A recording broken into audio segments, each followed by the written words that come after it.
You've likely seen several videos of textile waste littering our beaches and landfills. But amidst this problem, individuals are creating change. One talented artist caught our attention, transforming waste into stunning creations. Let's go visit him. It's nice to meet you once again. Yeah, totally. Okay, and I like starting my interviews this way because I always feel nervous. So now, okay, I'm fine. Okay, today we are not in Emmanuel Studio. Would you like me to use Emmanuel of Studio Ashman? Emmanuel. Yeah, we're still in my studio. Come again? We're still in my studio, right? Or that's my home studio, and this is Yes, yeah. And it is just amazing to see it here. It feels like, hey, I was part of something great.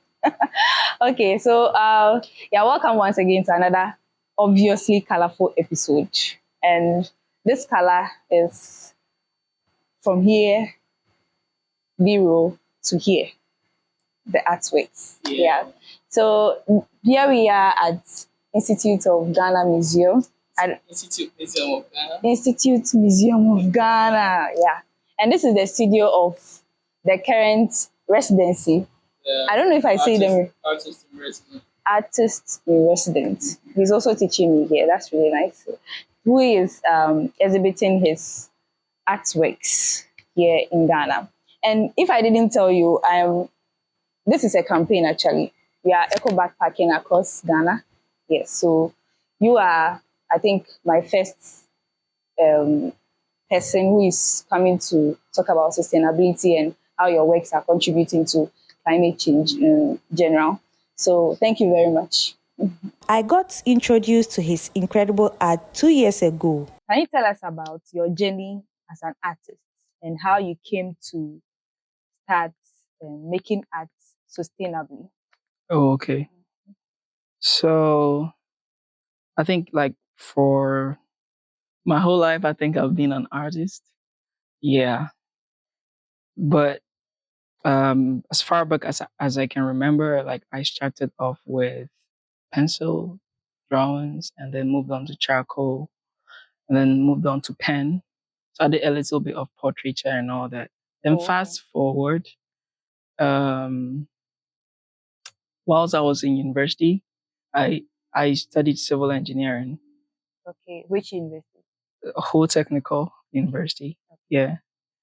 I did civil engineering there, and I think it was my final year when I decided to research on textile as it relates to the construction industry.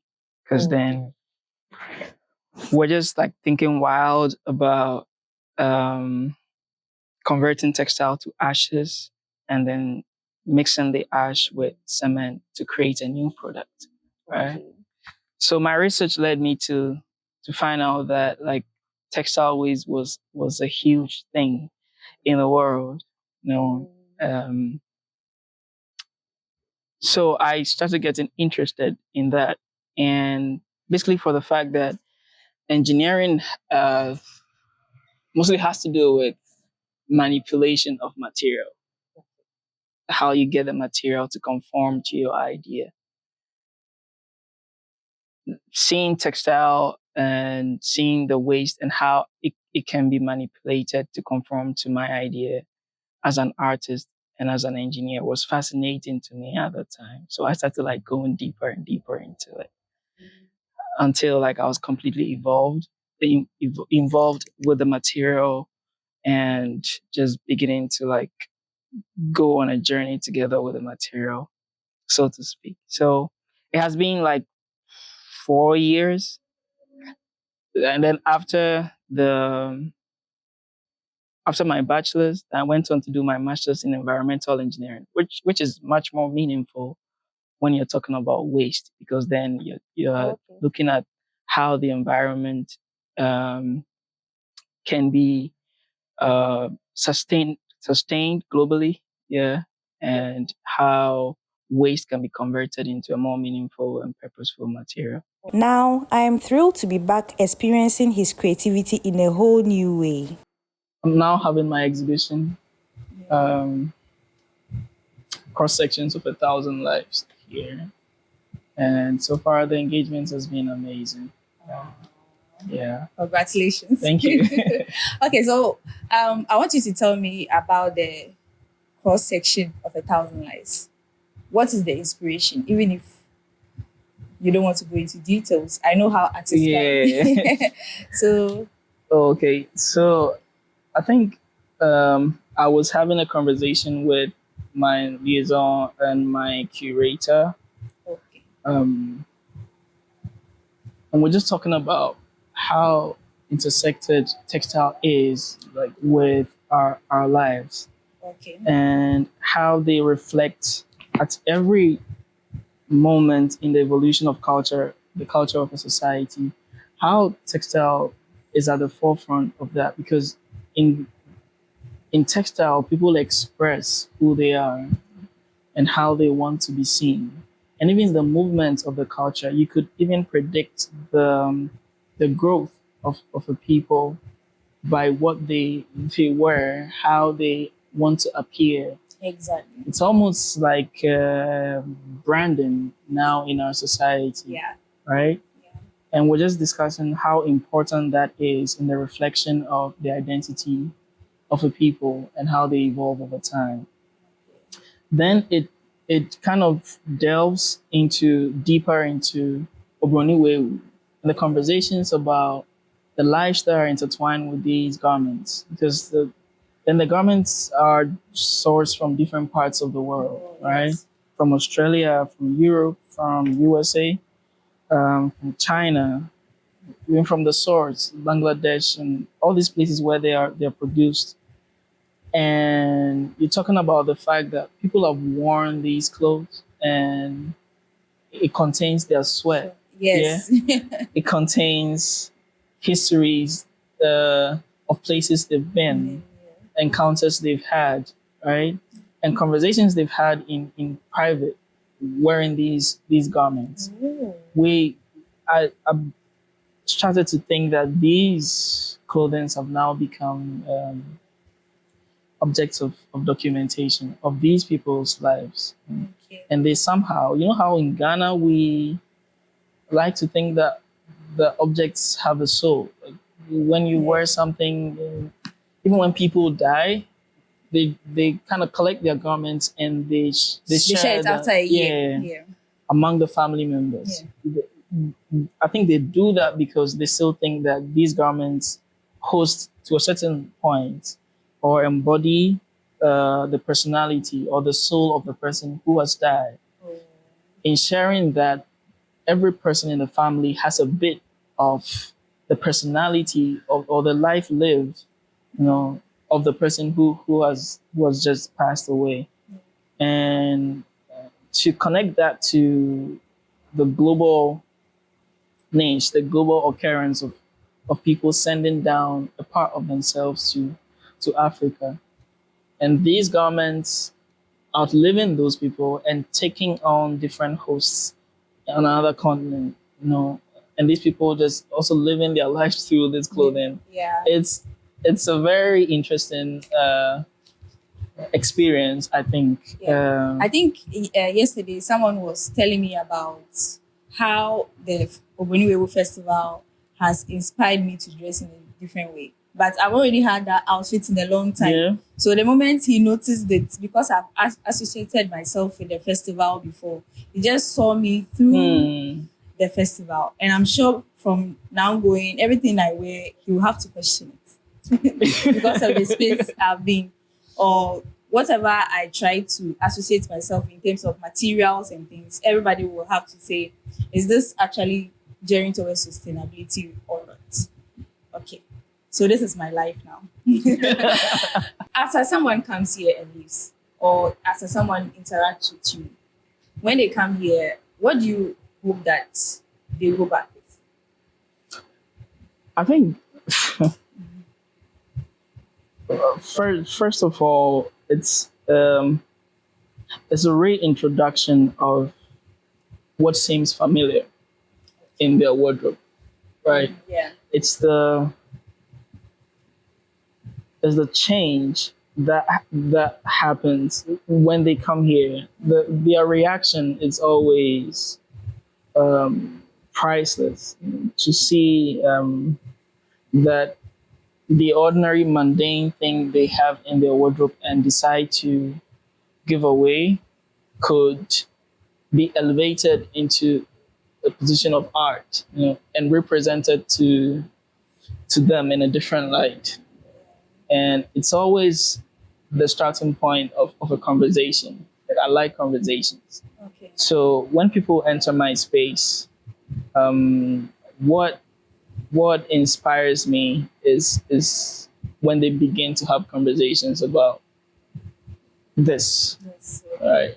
And begin to rethink about consumption and how much they consume, but also how much they themselves are connected to these garments that lay outside on the beach or in the gutter. It's I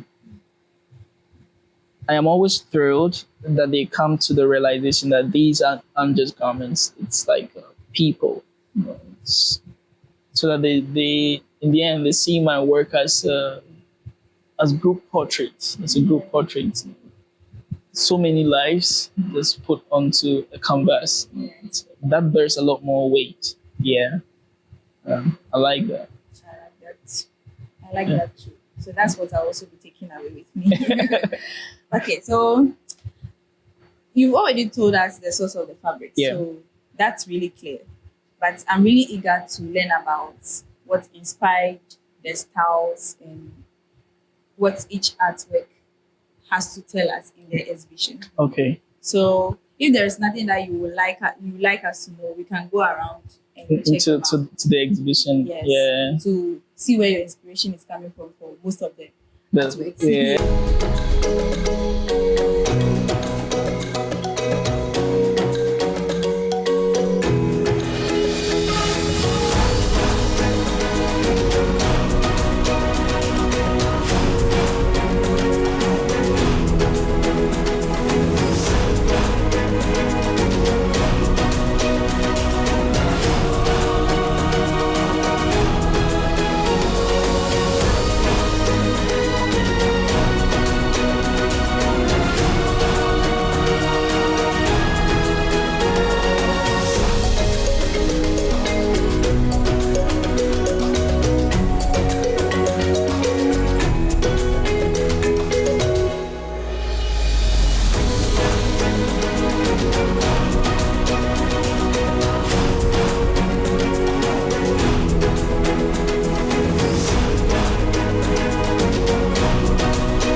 I'm officially welcome to your exhibition. Space. Yeah.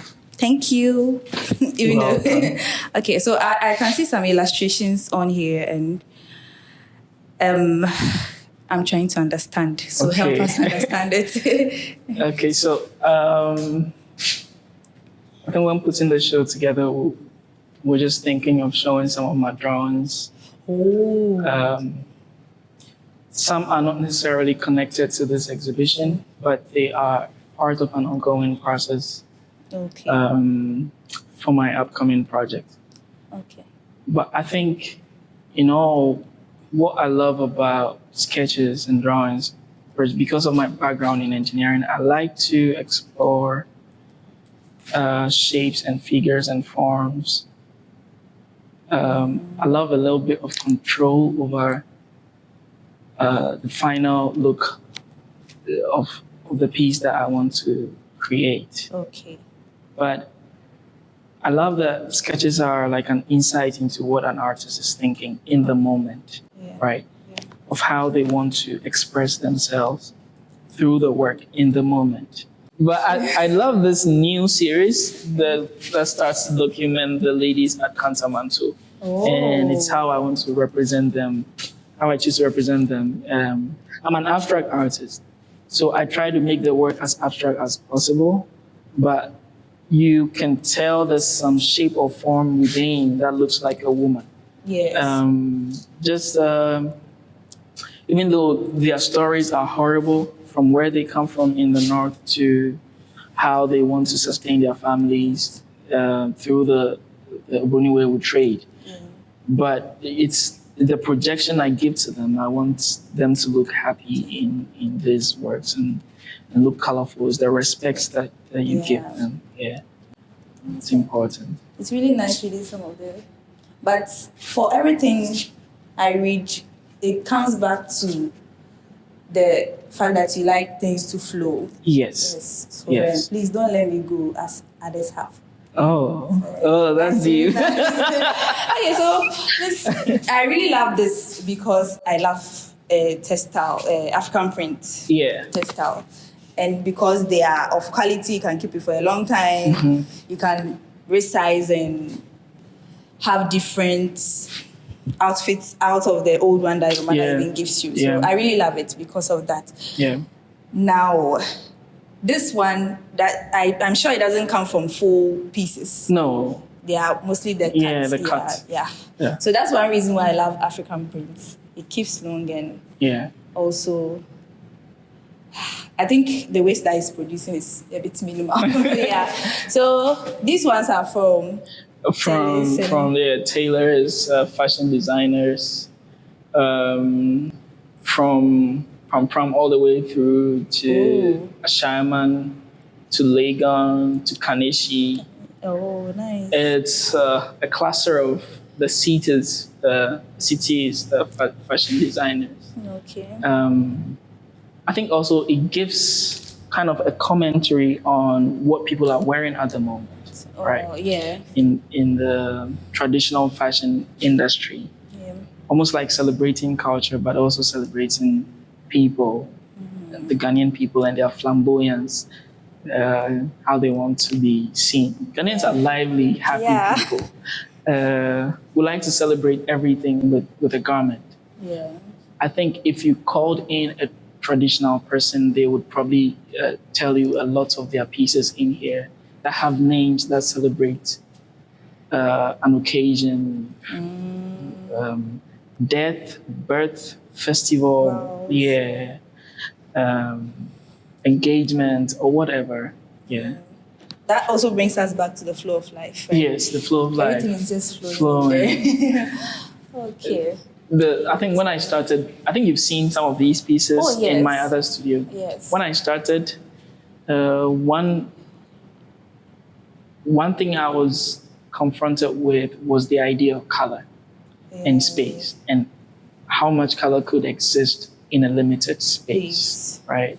Yeah. Because these African prints are really, really colorful, you're thinking, oh, if I put too much of it in there, like it will be too much for the eyes. So people avoid even combining different prints or styles in one outfit. But I think from this, we know that like there can be anything like too much color because this looks pretty comfortable in the eyes and really beautiful to look at. It almost actually gives a sense of relaxation when you look at it. Yeah. So if you give me a seat, I'll sit here the whole day. Trust me. Just look at it because I really love color too. I don't like anything that is taking out my happiness. It's like what you see is what you get. It's pink. It's called muffled pink. The piece is actually called muffled pink. Okay. But it's the flow that exists within the work, you know. I think people ask me a lot, are these balloons? I'm like, no. Like, go closer. You even find kente in there somewhere. Oh. I think this is kente. This is kente. You even see some of its color. This is a lace. This is lace, right? And to think that something so loose, right, could also transform to become something so solid and still have a feel of this fluidity about it. It's really cool. it all comes down to how you can play around with the material and the possibilities that exist within the material to reinvent itself into any shape and form. So can I buy this now? Yes, totally. Okay, it's really beautiful. This could be one of my favorite pieces in the room. Yeah, it's a flower too. It is a flower. Okay. It is a flower. Okay, so aside it being a flower, what would you love it to represent? The idea of representation kills me. Like, Kills you a lot. kills me. Okay. But I have to challenge you. Yeah.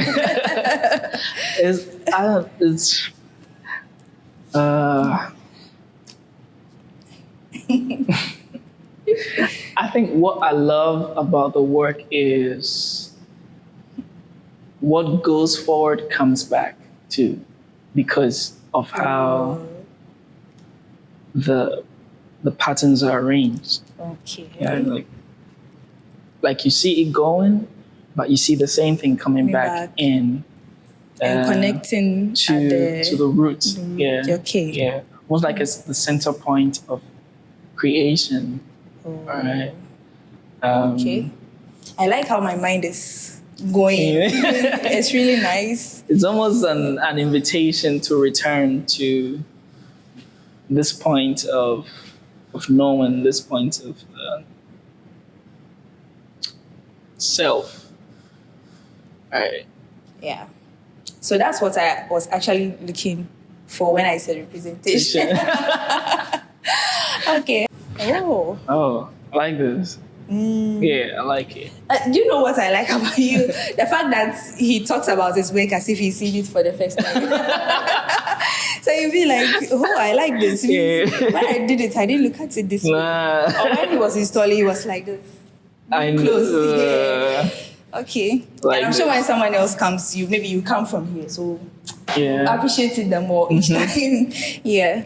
So what is the inspiration behind this one?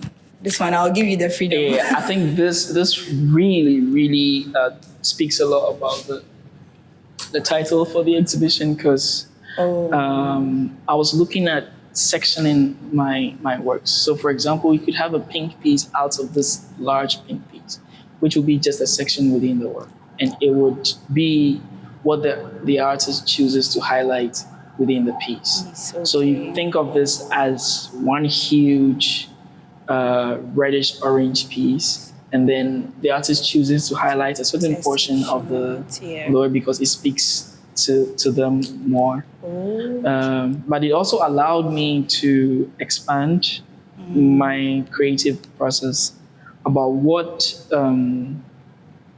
the work could look like and how it could reinvent itself and represent itself to people. Okay. So this feels new. This feels like a new path that I could take. I had an encounter with a fashion designer who is incredible and really talented. So she has an incredible eye for detail. She sourced the background textile, the one that looks like flowers. Yeah. Okay. She sourced some of them for me. Okay, like this one? No, this one I sourced it myself, but she sourced this one. And the big one over there. Yeah. They're really nice. And Yvonne, shout out to Yvonne. Hi, Yvonne. So I think this probably presents a new chapter within my practice where I'm just free to explore.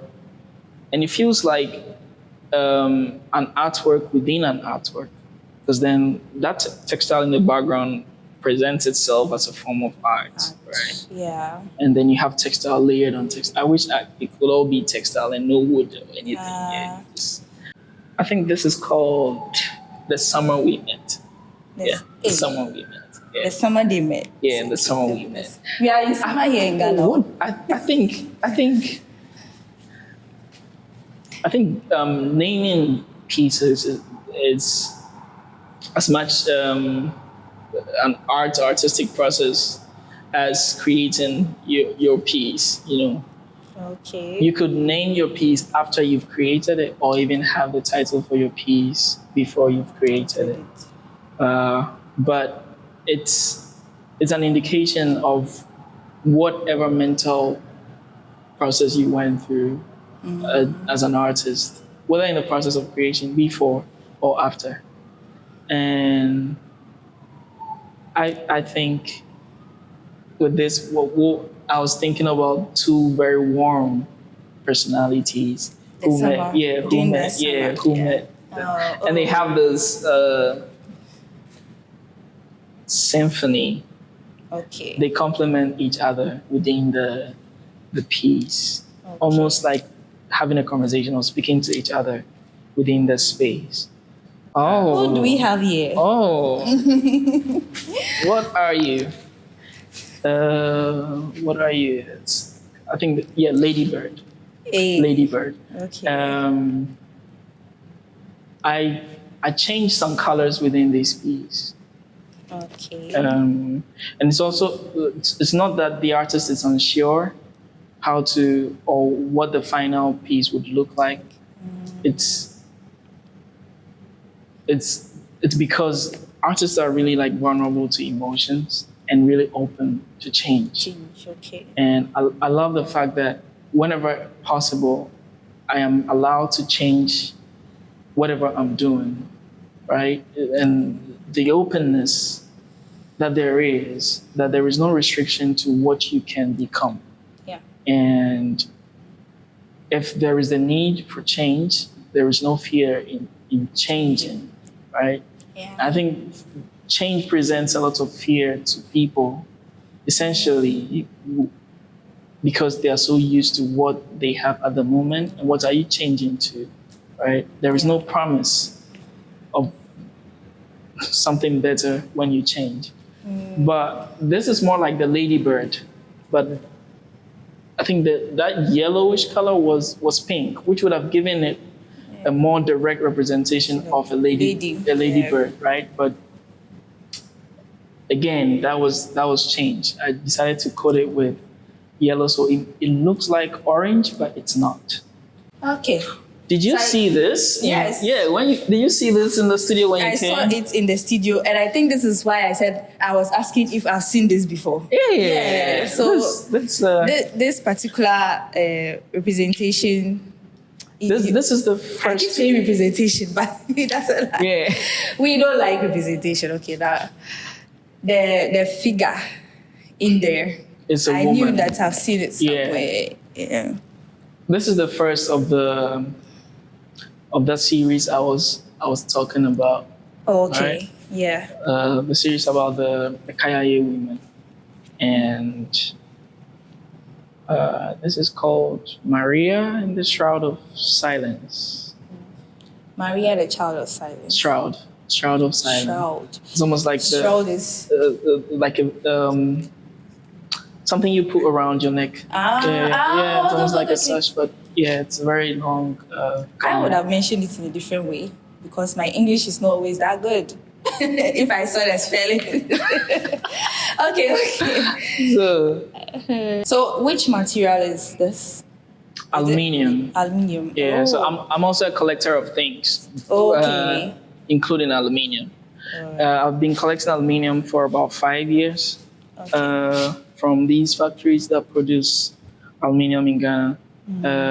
I'm also very aware of the Industrial Revolution happening in Ghana right now. Almost like a reinvention of the country's future. Okay. And how Ghana is going to look like in the next 20, 25 years. Okay. So these are materials that are bearing history, but also projecting the future for the country. Okay. And I love to collect some of these. The fact that they come in the exact same size. When the machine cuts. Are you allowed to touch it? No. No. Yeah. But also these very mundane materials can be elevated into a space to amplify a certain story or critique a certain element of culture, elements of society. So can this represent the earring for Maria? Yeah, it could represent the earring. Very elaborate earring, you know, and stitches in time. Yeah, always I want to try new things on garments, see how the material reacts to certain elements of nature or something. Okay. So for the mixture that I use for this, it's graffiato paint, and it would normally be used on walls because you have beach sand mixed with glue and other paints to produce this thing that the textured paint on walls. Yeah. Okay. But I decided to apply it to textile to see how the material reacts to it, and it did well because it gave a monochromatic tone. Like you think it's cream, but also you find out like most of the garments in there resisted the cream, and so like they projected their own identity within the work. Okay. And that's what I love about it. You have the lace popping there, There's lace here. popping their flowers in here. Yeah. Something. It's nice. Yeah. Whatever it is, it's nice. And I like it. It's nice. Okay. Yeah. I love it too. Okay. So is it the same as this one? Yeah, they're like twin pieces. Okay. Yeah, this one is more earthy. It's actually called Earth Where We Belong. It's more earth. It's almost like the textile has been dug up from the earth. Yes. Yeah. And to Like think, where mostly we get the textile waste from yeah, in their fresh state. yeah, in their fresh state. Okay. You see this, and it's presented to you as the garments that you wear, and there is no direct correlation between that, because what you're seeing is something very dirty, something that is not appealing, it's not wearable, but it's the same thing you find in your wardrobe. Yeah, it just tells the transformation, the evolution a material can go through when it reaches the end of its life cycle. Okay. Right? But it didn't end there. It didn't end there. Yeah. Yeah. It Yeah. ended here. Mostly, and this is not the end. Yeah, So when it will go from here. you remember when I was talking about documentation, and Yeah. I was talking about the fact that textile is alive at any moment in time, whether in silence or in occupation or in dialogue. And right now, it's insane to say, but it's documenting this process that we are doing right now, talking about the work, right? Yes. Because we are in its space right now, and it's beholden us. So it's my idea of how alive the material is. It never dies. Even when it's in the ground, it's alive to the processes that's happening around it. Textile is insane. It's an amazing material. This piece is, we lay there all night under orange skies. Yeah. And it's just what it is. It's a feeling I mostly have, right, of having this very quiet, solemn night observing the stars, right? Okay. But in very unnatural scenes, because I'm thinking it's the night, right, when the stars are out, but the sky is orange, right? Because of the moon. Or the moon doesn't give it. The moon doesn't give it, but Okay. it's mostly sometimes in the day you could experience an orange sky. Yeah. Of course. But it's the night and you're having a day sky, right? Oh. So it's more like it's not a conflict, but it's a surprise, right? That probably puts you either at ease or on your toes to get things done. But the fact that these three people are so relaxed under those orange skies in the night gives a sense of like maybe something, there's an upheaval happening around, but you are just like, you don't care. You don't care. Yeah. Yeah. essence of I don't really care what's happening. Yeah. Okay. Yeah. And I think with this, I also branched out a bit, experimenting with different material. That's in the background. No, even with the engagement with the textile itself. Oh, okay. I think the first one is cement. Ah. Cement with textile. Okay. And that gave off a very stone color. Yeah. Yeah. But I love the fact that you can see the textile. Yeah. It makes you feel like this is soft, but it isn't. It isn't. Okay. I see. Okay. What is this baby telling us today? I don't know. Maybe tomorrow it can tell a different story. Yeah, but Okay. this is it's a drapery. It's like the other one. Oh, okay. Just mostly, what do draperies even represent? Like more like flow, right? We Just still come flow, back to that. flow and Yeah. fluidity. And textile does a great job at that. You don't even have to coerce it. It just flows. Yeah, that's how it is. I'm really loving it. Mm-hmm. It's really nice. Great job. Yeah. Does this also tell us something, or something you would love to tell us about? It's just Sure. like from the mundane things come life. You know, life can spring out of the most discarded and rejected stuff. Yeah. Okay. But also telling the origin of all these pieces in here, and the transformation from these to that. Okay. Yeah. Okay. So congratulations once again. Thank you. And I think I will take my certificate after here. Yeah. I see these in the textiles and on the walls. Yes. What are these? Yeah. So these are, what are they? Cork stoppers for laboratory bottles. So there's a building outside that is abandoned. It was a pre and post independent chemical lab for a pharmaceutical company. Oh. And when they abandoned the building, they left a lot of things there. So being a fellow here or a resident here at the gallery, I sometimes visit the abandoned building and just working on a project. But I started collecting these stoppers. You get close, you find they actually have like human expressions, faces. Started collecting them and thinking about doing an installation and how they could transform a space architecturally. So now they make these columns or pillars look like I don't know. It has life. Yeah. And they are not just white pillars. Yeah. Exactly. Gives some kind of form. It actually looks like text. I wanted the whole space to look like textile, textile within textile. Okay.